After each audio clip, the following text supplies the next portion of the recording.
Na série de entrevistas com os candidatos ao governo do Distrito Federal, hoje vamos ouvir as propostas de Paulo Chagas, do PRP. Nas alturas, preço da gasolina já passa dos R$ 5,00 em alguns postos daqui do DF. Metroviários anunciam greve a partir de segunda-feira. E ainda, saiba como vai funcionar o novo cartão pré-pago que poderá ser usado no transporte público. Olá, eu sou Rodrigo Orengo e começa agora o Band Cidade, primeira edição.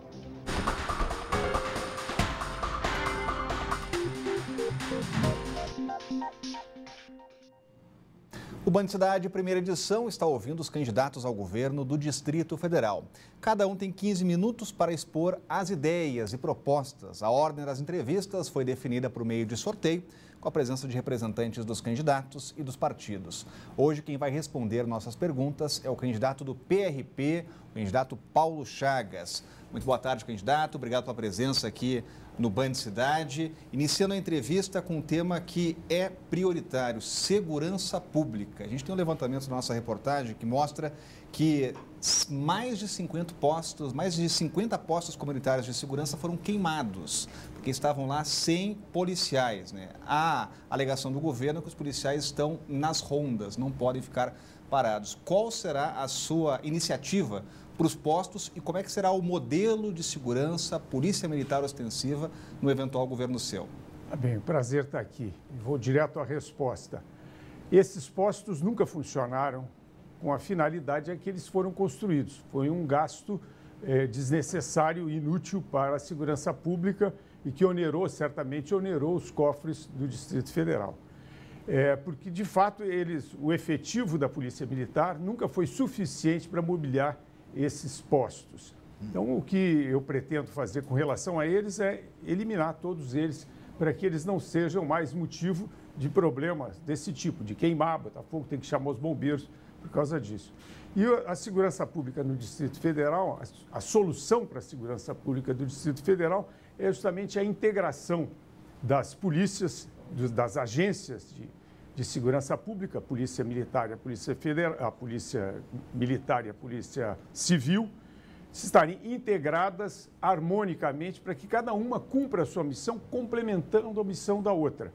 E, com isso, nós vamos fazer a multiplicação da capacidade de cada uma delas, somar e multiplicar. E o resultado vai ser a segurança pública.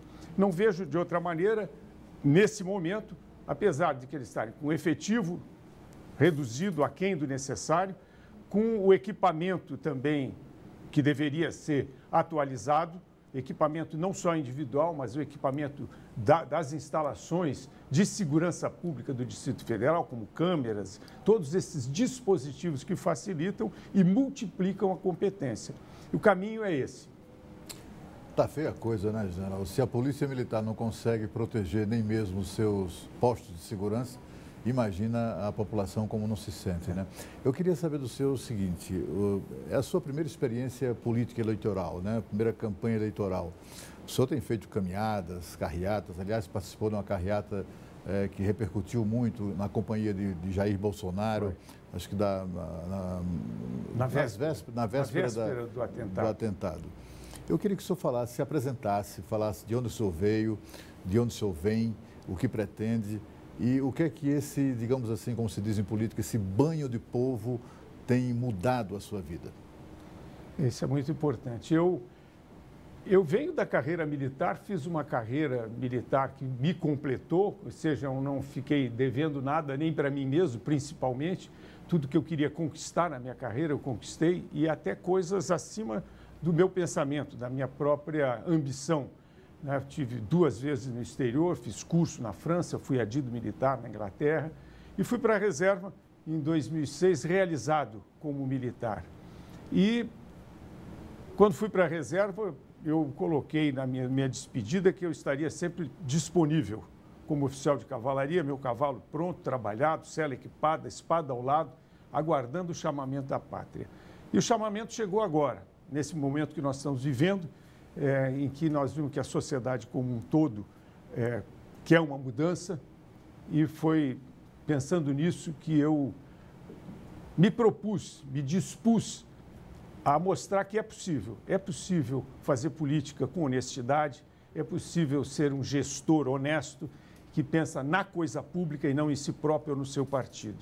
E esse passeio, como você entre a população, está me mostrando uma realidade que eu, mesmo com todo o trabalho magnífico da imprensa, eu não consegui enxergar. Por exemplo, na área da saúde, eu estive em 2 hospitais públicos, que eu nunca tinha entrado num hospital público, e realmente, por mais que a imprensa se esforce para nos mostrar a realidade é muito pior, muito mais dolorida para quem tem amor à pátria, amor aos seus irmãos brasileiros, enxergar essa situação. É realmente calamitosa, vergonhosa essa situação. Agora, candidato, a gente no início do jornal estava lembrando ao telespectador que a gasolina já está em mais de R$ 5,00 nos postos aqui em Brasília, o litro da gasolina.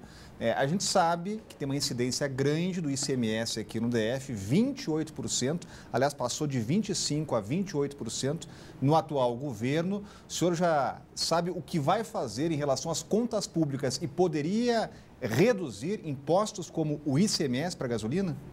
Já. Eu tenho uma equipe que trabalha comigo no Instituto Sagres, que justamente todos esses problemas são estudados lá. Nós já chegamos à conclusão de que nós temos que aperfeiçoar, antes de reduzir os impostos, aperfeiçoar a arrecadação. Há muito vazamento na arrecadação, há muita renúncia fiscal baseada em conchavos, em amizades, e tudo tem que ser revisto. E a partir do momento que nós estivermos na plenitude da arrecadação, será possível baixar os impostos. Não vou falar em baixar impostos assim de imediato, nós vamos baixar os impostos, etc., porque isso é demagogia e eu, como estou me propondo a fazer política como eu acho e entendo que deve ser, honestamente, eu não posso me propor a fazer isso, mas é um objetivo nosso, mas tem que ser precedido dessa arrecadação que nos permitirá reduzir os impostos significativamente. Agora, o senhor apoia e tem o apoio de Jair Bolsonaro, que é o candidato do PSL à presidência da República. Já tem outros candidatos a governador aqui também apoiando o Bolsonaro. Eu gostaria de saber se o senhor tem acompanhado o processo, a recuperação do candidato Bolsonaro, qual foi o sentimento que lhe invadiu quando tomou conhecimento do atentado um dia depois da visita do candidato aqui a Brasília. Eu queria que o senhor falasse um pouco sobre isso. Eu, por acaso, estava no QG do Exército, numa solenidade no QG do Exército, quando fui informado disso. E eu posso, inclusive, retratar o ambiente que eu vi lá dentro do QG do Exército, entre os generais, os oficiais que estavam lá, de revolta porque não há dúvida de que esse foi um atentado, não foi um atentado de um demente, foi um atentado político, sem dúvida foi um atentado político que denigre mais ainda a nossa política. Você chegou à conclusão de que as pessoas, quando não têm mais a força dos argumentos, passam a usar o argumento da força com a maior tranquilidade, né? Uma prova disso é que logo em seguida tinha 4 advogados que chegaram de jatinho para proteger o criminoso. Né? Caríssimos. E caríssimos. Né? E até hoje é um mistério, ninguém sabe quem é revoltante paga, a gente ver que a política tomou esse rumo. Candidato, por falar no candidato Jair Bolsonaro, o eleitorado do candidato ele é muito identificado com a pauta de costumes. No atual governo, a gente teve um conflito entre o Executivo e o Legislativo. Na verdade, um conflito ali que faz parte do jogo institucional, mas, de qualquer forma, o Legislativo aprovou uma proposta chamada de Estatuto da Família, que reconhecia a família, o núcleo familiar, como homem e mulher, e apenas homem e mulher. Chegou na mesa do governador, o governador vetou este projeto. O senhor, se fosse o governador, qual seria a sua posição? Eu não vetaria Não vetaria porque eu entendo que nós temos que seguir, primeiro, obedecer à lei. Não tem porquê, se saiu dali da Câmara Legislativa, dos representantes, aqueles que estão encarregados disso, é um desejo do povo, ou pelo menos da maioria. Tem que ser respeitado. Acho que é uma perda de tempo e um desrespeito. O senhor, incomodam o senhor cobranças com relação à sua posição diante de temas polêmicos, mas polêmicos para eu diria que até para a minoria da população, como, por exemplo, a união homoafetiva, a questão do aborto, eu me refiro à criminalização do aborto, né? E temas assim, isso incomoda o senhor ou o senhor enfrenta isso sem nenhum problema? Eu enfrento em razão de um perfil que é atribuído ao senhor mais conservador. Eu atribuo isso com tranquilidade, eu tenho as minhas convicções, mas a principal convicção minha é a convicção democrática. Com relação ao aborto, a minha convicção é pela vida, né? Nós não podemos partir de algum princípio outro que privilegie outra coisa antes da vida. Então, com relação ao aborto, eu sou totalmente contra essa facilitação do aborto. Acho que isso é uma coisa que tem que ser discutida com muito cuidado.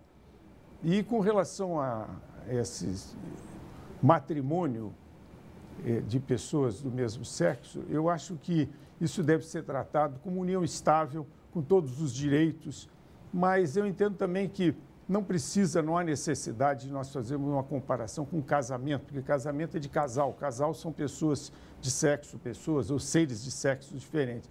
Mas eu julgo que é uma coisa natural e que tem que ser aceita. A única coisa é semântica para mim, que não gosto da expressão casal, duas pessoas do mesmo sexo. Candidato, a respeito do tema saúde, o senhor mencionou há pouco, a gente vive uma divergência clara, está vindo uma divergência clara entre adversários do senhor. A respeito, por exemplo, do Instituto Hospital de Base, né? Uma briga aí também entre corporações. A gente vê também uma reivindicação muito grande para a equiparação do salário da Polícia Civil com a Polícia Federal. Em relação a esses dois assuntos, qual é o seu posicionamento? Continuaria o Instituto Hospital de Base e o salário seria ou não equiparado? O Instituto Hospital de Base é uma coisa nova, nova para o Hospital de Base, e que deu certo no SARA. E eu acho prematuro alguém que está aqui de fora, ainda não chegou lá, dizer que vou acabar porque não vai dar certo, porque não deu certo. No nosso entendimento, isso é alguma coisa que tem que ser. Nós temos que chegar ao governo, fazer uma análise e ver os resultados, ver como está. Se precisa de algum aperfeiçoamento, se tem que ser mantido como está ou que tem que acabar. Dizer isso prematuramente eu acho que é demagógico. Com relação aos salários, a equiparação da Polícia Civil com a Polícia Federal é uma coisa que é de origem e que foi negado só nesse governo.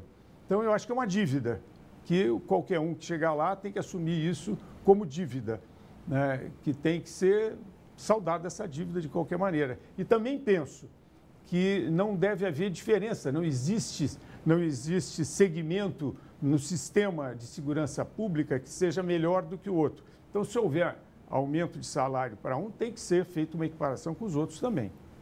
General Paulo Chagas, o senhor, como candidato ao governo do Distrito Federal, em campanha, acabou de dizer aqui há instantes que ficou muito impressionado como é pior ainda do que se imagina a situação da saúde pública. Eu gostaria de saber do senhor, num eventual governo seu, e com um orçamento tão apertado, com 82% do orçamento gasto somente para pagar salários, e, portanto, sem sobrar dinheiro para investimentos e custeio, etc.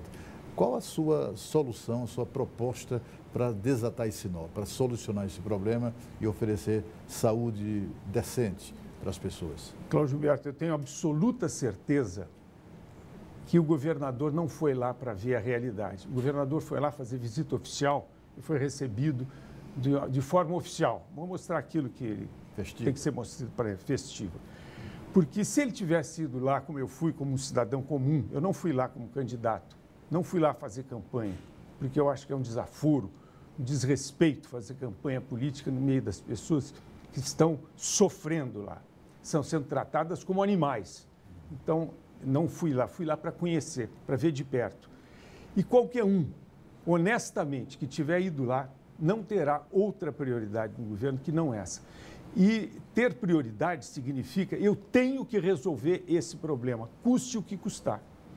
E é nesse sentido que eu me coloco com relação, hoje que eu tenho esse conhecimento, assim, eu fui no Agarram e no hospital lá do Gama, que me disseram não são os piores, da Ceilândia é pior. E fiquei chocado com isso. E eu coloquei meu desiderato, aconteça o que acontecer, nós vamos resolver esse problema. Eu faço uma comparação com esses viadutos que estão sendo construídos no final da Asa Norte. É importante, as pessoas passam por um engarrafamento ali todo dia para vir e voltar. Perdem meia hora da sua vida ali, mas não perdem a vida. No engarrafamento ninguém morre, mas no hospital as pessoas estão morrendo todos os dias.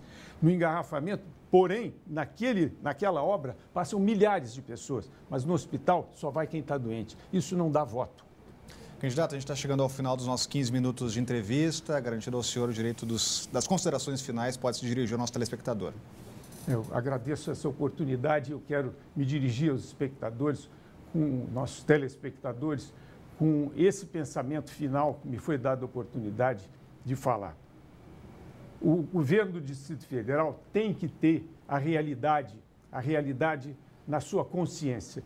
E a realidade não é essa que nós estamos vendo, não é essa que o governo nos mostra. A realidade está lá e eu convido cada um de vocês que certamente nunca esteve lá para enxergar a realidade e entender que é isso que tem que ser feito. E a maior dificuldade que eu encontro é justamente essa de convencer as pessoas que o que tem que ser feito é para ser feito, custe o que custar. E é assim que eu serei governador do Distrito Federal. Candidato Paulo Chagas, obrigado pela presença aqui no Band Cidade. Muito obrigado. E a seguir, o governo lança cartão pré-pago que poderá ser usado para pagar a passagem do transporte público. Band Cidade, volta já.